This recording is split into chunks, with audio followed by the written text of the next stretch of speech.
नमस्कार, मैं हूं आपकी वैद्य खुशबू कुमावत और ये video specifically is about my AIAP GET journey, what all distractions that I faced, struggles और मेरा स्ट्रेटजी क्या था पूरी इस जर्नी के दौरान। मैंने अपना एआईएपी जीईटी प्रिपरेशन जो स्टार्ट किया that was during my internship और ये मेरा फर्स्ट अटेम्प्ट था विद इंटर्नशिप। अराउंड नवंबर और अक्टूबर की अगर मैं बात करूं तब मैंने ऑनलाइन कोचिंग ज्वाइन किया था। लेकिन उस टाइम हुआ ये कि मेरा पोस्टिंग आ गया आउटर सिटी के अंदर एंड देन वो क्लासेस तो चलते रहे but I was not able to follow up that. So now my backlog was created and I came back from the posting in November and then I started reading slightly, थोड़ा छोटा छोटा पढ़ना start किया लेकिन that was not enough and I was not consistent. So if I tell you when I really start preparing it was in January. So in January 2024 I started preparing for AIA PGET and that too also there was not a specific plan that I followed. उसमें ऐसा था कि मैंने बस ये सोचा कि मुझे एक बार स्टार्ट करना है और कुछ बेसिक चीजें अच्छे से करनी है, जिसमें मैंने ये ले लिया कि मुझे जो मेरा संहिता का पोर्शन है यानी कि मेजर संहिताज जो हैं वो लेने हैं, कुछ सब्जेक्ट्स लेने हैं और क्वेश्चंस प्रैक्टिस करना है।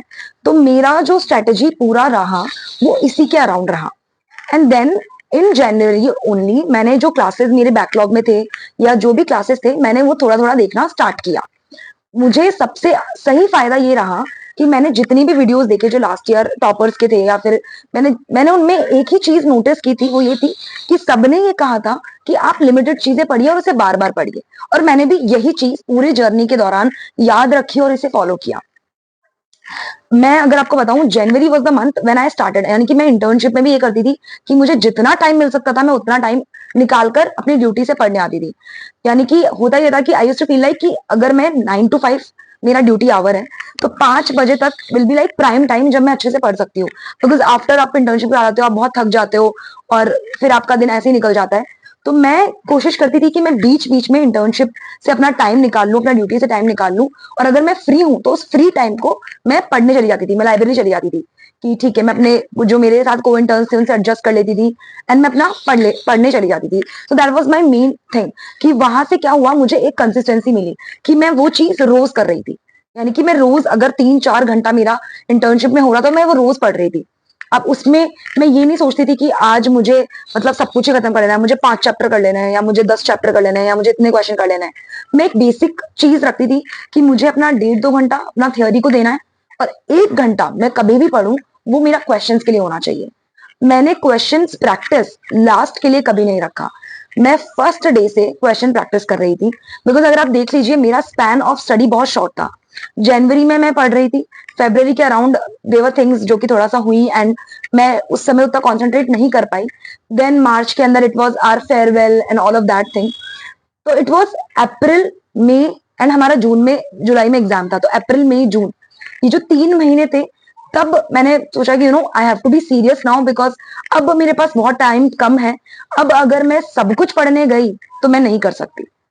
और मेरा स्ट्रेटजी ऐसा था कि मैंने खुद को बहुत लिमिटेड चीजें दी कि अगर मेरे कोचिंग में ये सब्जेक्ट हो रहा है, इसकी ये नोट्स मुझे दिए गए तो मैं वो नोट्स पढ़ रही थी और उनको बार बार पढ़ रही थी। यानी कि मैंने ऐसा नहीं किया कि मैंने सब सब्जेक्ट सब कुछ बहुत वो कवर किया, मैंने बेसिक चीजें रखी। मैंने ज्यादा संहितास पे कॉन्सेंट्रेट किया कि अगर आप संहितास पे कॉन्सेंट्रेट करते हो तो आपके मैक्सिमम सब्जेक्ट अपने आप हो जाते हैं।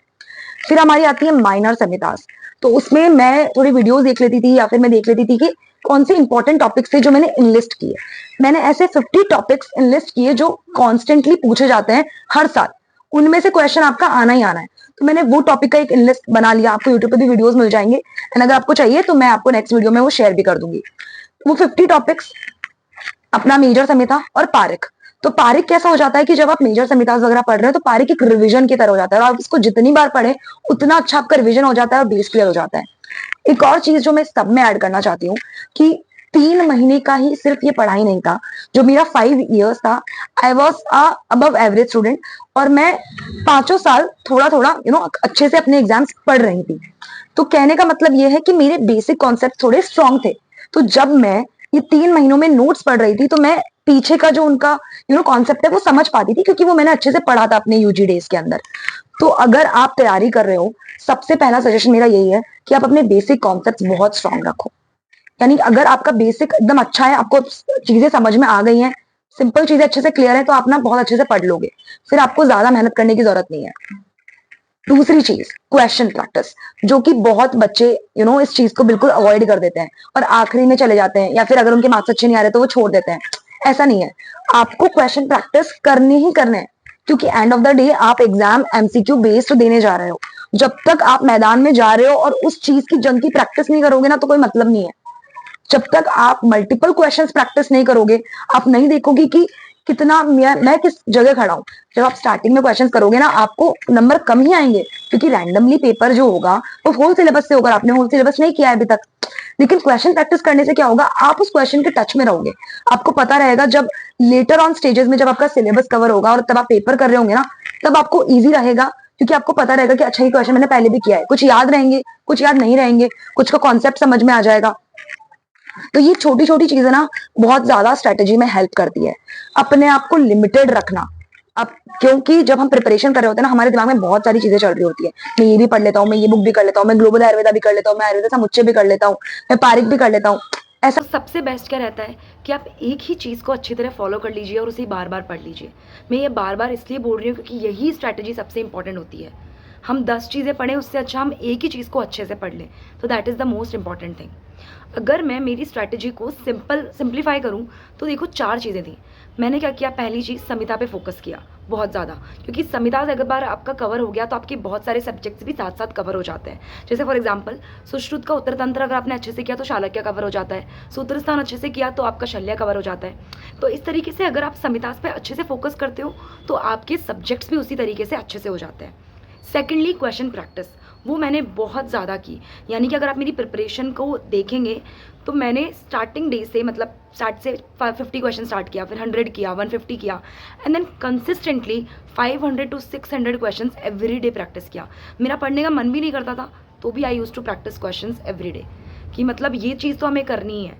यानी कि इसी चीज़ का एग्ज़ाम दे रहे हो तो वही चीज़ सबसे इंपॉर्टेंट थी। और उससे मुझे फ़ायदा ये हुआ कि जब मैं एंड में मॉक टेस्ट दे रही थी डिफरेंट डिफरेंट कोचिंग्स के, डिफरेंट डिफरेंट जगह के, तो उससे हो ये रहा था कि मैं वो क्वेश्चंस इजीली समझ पा रही थी और बहुत सारे क्वेश्चंस ऑलरेडी मैंने प्रैक्टिस किए थे। तो और धीरे धीरे आपका स्कोर अपने आप इंप्रूव हो जाता है। तो आप स्कोर के पीछे मत जाओ, आप अपना जो काम है वो करो। आपको क्वेश्चन प्रैक्टिस करना है, आप पहले वो करो, सबसे इंपॉर्टेंट वही है, ठीक है। थर्ड चीज़, माइनर समितास। माइनर समितास में और माइनर सब्जेक्ट्स जो हमारे होते हैं, जैसे कि केबी हो गया, एसआरपीटी हो गया, जो हमारे सब्जेक्ट्स हैं और ये माइनर समितास हैं, इनमें मैंने 50 to 60 टॉपिक्स इनलिस्ट कर लिए और उन्हीं टॉपिक्स जो बार बार कॉन्स्टेंटली एग्जाम में आते हैं उन्हीं को बार बार पढ़ा। तो इससे भी मेरा स्ट्रेटजी जो था वो कंसोलिडेटेड हो गया। और लास्टली पारिक को मैंने नहीं छोड़ा। पारिक को मैंने स्टार्ट से लेकर एंड तक जितनी बार हो सका मैंने उसको उतनी बार पढ़ लिया। तो उससे क्या हुआ कि मुझे मेरी जो लिमिटेड स्पैन ऑफ प्रिपरेशन थी, यानी जो 3-3.5 महीने की जो मेरी प्रिपरेशन थी, उसमें बहुत बूस्ट मिल गया, क्योंकि मैंने बहुत सारी कंसोलिडेटेड चीज़ें कर ली। मुझे पता था कि मैं बहुत सारी चीज़ें नहीं पढ़ सकती अब इस स्पैन के दौरान, लेकिन मैं जितना पढ़ सकती हूँ उसे मैं अच्छे से पढ़ना चाहती थी। और यही चीज़ मैं आपको बोल रही हूँ। मैं आपको इस वीडियो से ये नहीं बोल रही हूँ कि आप भी 3 महीने पढ़ लो और आप सिलेक्शन ले लो, नहीं। मैं आपको इतना ही समझाना चाह रही हूँ इस वीडियो से कि आप अगर लॉन्ग रन में पढ़ रहे हो, इंपॉर्टेंट चीज़ ये है कि आप अपने बेसिक कॉन्सेप्ट स्ट्रॉन्ग रखो, तो आप छोटे स्पैन ऑफ टाइम में भी बहुत अच्छा रिजल्ट ले सकते हो। आप फर्स्ट अटेम्प्ट में भी सेलेक्ट हो सकते हो, आप इंटर्नशिप के साथ भी इससे बेटर रैंक पे, जो मेरा रैंक है उससे बेटर रैंक पे, उससे बहुत अच्छे रैंक पे सेलेक्ट हो सकते हो। So talking about my all India rank now, so my all India rank in AIA PGED 2024 is 1203, that is 1203।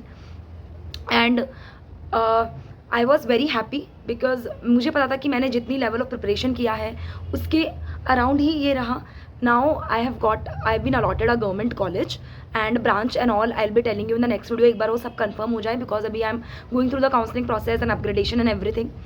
Apart from this, important things that you should remember during your preparation is, जो गलतियाँ मुझसे हुई वो ये थी कि देखो, एक तो आई यूज़ टू यूज़ थोड़ा सोशल मीडिया ज़्यादा यूज़ करती थी मैं, एंड वो मैं एंड तक उसे नहीं ज़्यादा छोड़ पाई, तो वो भी एक डिस्ट्रैक्शन मेरे लिए रहा। और मैं सजेस्ट करूँगी कि अगर आप प्रिपेयर कर रहे हो तो लास्ट के 2-3 मंथ्स इन चीज़ों से थोड़ा दूर रहो, अपने आप को थोड़ा सा एक इंट्रोवर्ट माहौल में कर लो, जिससे वो प्रिपरेशन एकदम और स्ट्रॉन्ग हो जाती है। दूसरी चीज़ ये थी कि मैं इंटर्नशिप में थी, तो लास्ट में ये होता है कि आपको मन करता है अरे हम घूमने चले जाते हैं, हम इधर चले जाते हैं, उधर चले जाते हैं, एंड ऑल दोज थिंग्स। तो वो भी थोड़ा हल्का फुल्का डिस्ट्रैक्शन वहाँ भी रहा। बट मोस्ट इम्पॉर्टेंटली मैं सभी बच्चों को एक ही चीज़ सजेस्ट करती हूँ, that if you have the will you can do it. Preparation exam, competitive exams only एक चीज़ मांगते हैं, that is your consistency and dedication. तो dedication doesn't mean, consistency doesn't mean कि आपको रोज़ 12 घंटे पढ़ना है, 14 घंटे पढ़ना है. नहीं, जब आपके लास्ट मंथ्स हैं, आपको टाइम मिल रहा है, आप इंटर्नशिप से फ्री हो चुके हो, तब आप आराम से 12-12 घंटे कीजिए. मैंने भी पढ़ा है. जब मेरा इंटर्नशिप फिनिश हो गया उसके बाद जब मेरे पास 2 महीने थे, 13-13, 14-14 घंटे, 15 घंटे, 16 घंटे पढ़ा है. लेकिन इंटर्नशिप के दौरान भी मैंने 3 से 4 घंटे हर रोज़ कोशिश की कि मैं जितना हो सके, मेरे पास 2 घंटे हैं 2 घंटे, 1 घंटा 1 घंटा, पर मुझे वो रोज़ करना है. So that is also a very important thing. इसके अलावा अगर आपको कोई भी डाउट्स हैं, आप मुझे टेक्स्ट कर सकते हो, कमेंट कर सकते हो, मेरे इंस्टाग्राम चैनल पर मुझे मैसेज कर सकते हो. अगर आपको ये वीडियो अच्छी लगी हो, हेल्पफुल लगी हो आपके प्रिपरेशन के लिए, तो आप इस चैनल को लाइक, शेयर, सब्सक्राइब कर सकते हैं. Thank you everyone.